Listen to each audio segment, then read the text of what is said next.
Bueno, yo agradezco muchísimo la oportunidad de la que me da eh,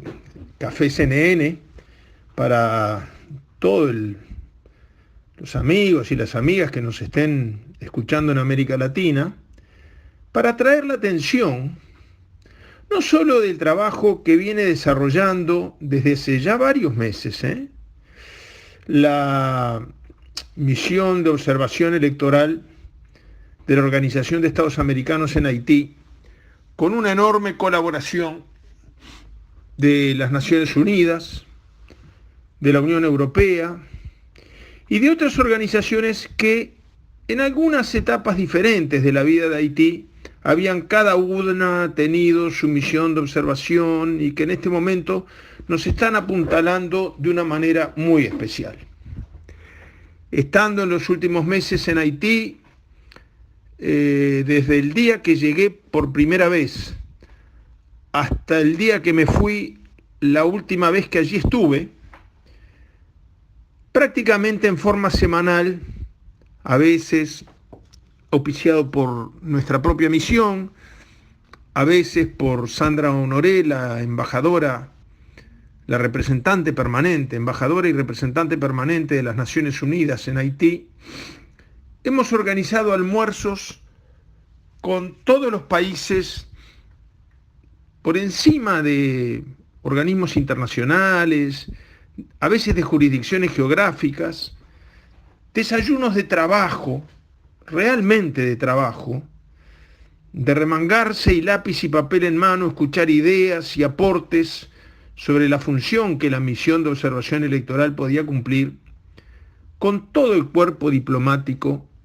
acreditado en Puerto Príncipe, en la capital de Haití. Estas elecciones han tenido una característica muy especial, varias características muy especiales, pero yo quisiera señalar que en primer lugar es la más grande que ha armado la OEA en su historia. Estamos hablando de el entorno de 400 observadores desplazados por todo el continente, perdón, por todo el territorio de la República de Haití. No hay zona de Haití donde no haya habido en los actos electorales precedentes, las elecciones parlamentarias, las elecciones presidenciales, mesas y circuitos con representantes de nuestra misión. Al mismo tiempo, un grupo de base extraordinario con analistas electorales, especialistas en organización electoral, gente especializada en los números electorales. Hay un sistema de estadística muy especial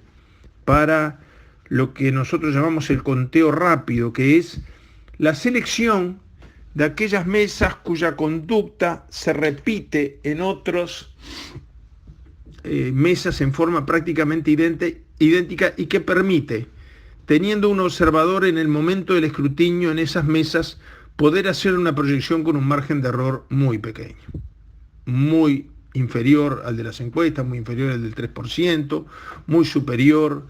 la exactitud de los datos que los resultados boca de urna, y muy poquito antes de los boca de urna. En el caso de Haití, como no hay una tradición de elecciones transparentes, limpias y que no hayan terminado en violencia,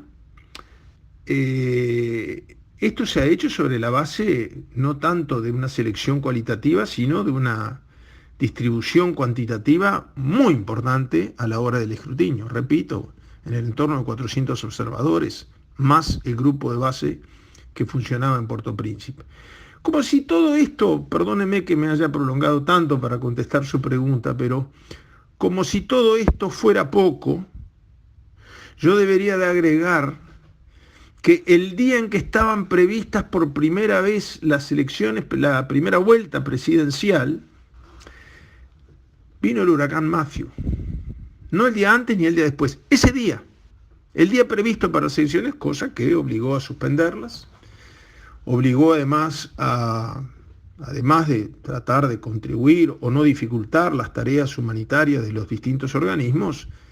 bueno, a tomar los recaudos por nuestros observadores que a veces quedaron en lugares aislados y que hubo que irlos a buscar, trasladarlos nuevamente. Esto encareció naturalmente el costo de la misión,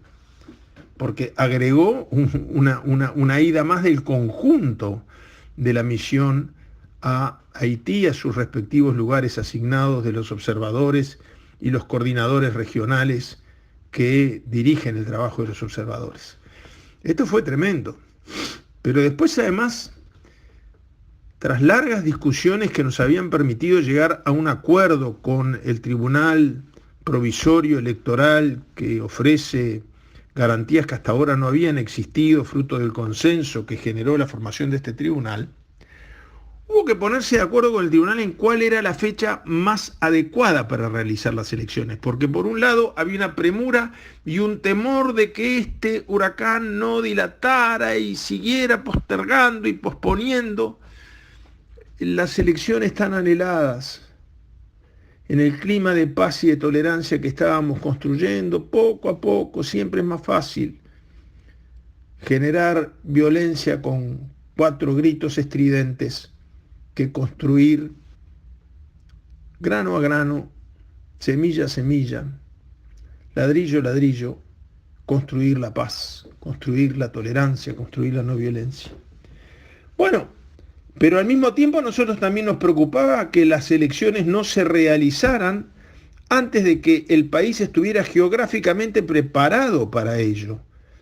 lo que nos obligó, naturalmente, a hacer gestiones y negociaciones, si tal fecha era demasiado temprano, si tal fecha era demasiado tarde, no dejar pasar la oportunidad, no encarecer el costo de la campaña electoral, pero al mismo tiempo asegurar que no hubiera circuitos alejados de la posibilidad electoral. Y la elección presidencial se realizó con un solo movimiento de un circuito electoral de lugar físico y con una sola mesa a la que no se podía acceder con facilidad. Ha sido un trabajo tremendo, pero yo quiero, antes de terminar, y discúlpeme que me prolongué demasiado en la respuesta, pero explicarle a la audiencia de Café CNN que no ha terminado la misión todavía. Nuestro informe, que fue transmitido a la totalidad de la prensa de Haití, después de realizada la primera vuelta presidencial, bueno, debía esperar que terminara el proceso. Primero tuvimos elecciones parlamentarias en una primera vuelta. Hay 2 vueltas parlamentarias previstas en las reglas de juego haitianas. Luego la elección presidencial, que también provee el balotaje, bueno, se logró que el candidato ganador obtuviera una cifra que no hiciera necesario ir para una segunda vuelta. Pero el próximo 28 de enero estaremos nuevamente en Haití con la totalidad de la misión, porque hay senadores que no lograron las mayorías absolutas necesarias para poder ser considerados senadores electos y que van a segunda vuelta el 28 de enero. Quiere decir que nuestro informe, difundido a través de la prensa haitiana, fue un informe preliminar. Luego haremos una evaluación final cuando termine la segunda vuelta senatorial el 28 de enero y después de eso, naturalmente, vamos a tomarnos el tiempo para esperar los conteos y escrutinios finales, etcétera, y poder hacer además una evaluación política muy completa de cómo se realizó todo el acto electoral para realizar nuestro informe, que será presentado oportunamente ante el Consejo Permanente de la Organización de Estados Americanos, ante los países donantes de la Unión Europea que han sido tan generosos en una misión que ha resultado cara, obviamente, y al Consejo de Seguridad de las Naciones Unidas. Estas 3 fechas habrá que coordinarlas oportunamente para poder realizar un informe final de misión, que no es una evaluación de lo actuado. Pero todavía nos queda el trecho final, que si bien es cierto, no es ni el más riesgoso ni el más importante. Podemos decir que las elecciones ya han logrado un clima político distinto en Haití, en virtud de que no han sido cuestionados sus resultados por primera vez en 8 elecciones consecutivas, y que no han terminado las mismas con otra cosa que la proclamación de los candidatos electos en vez de enfrentamientos que hicieran que las elecciones se suspendieran sistemáticamente año tras año. Estamos contentos, pero con la sensación de que en Haití la tarea de construcción democrática pasa necesariamente por elecciones limpias, pero como un comienzo, no termina ni se agota exclusivamente en las elecciones. Muchas gracias y discúlpenme el exceso de tiempo que me he tomado.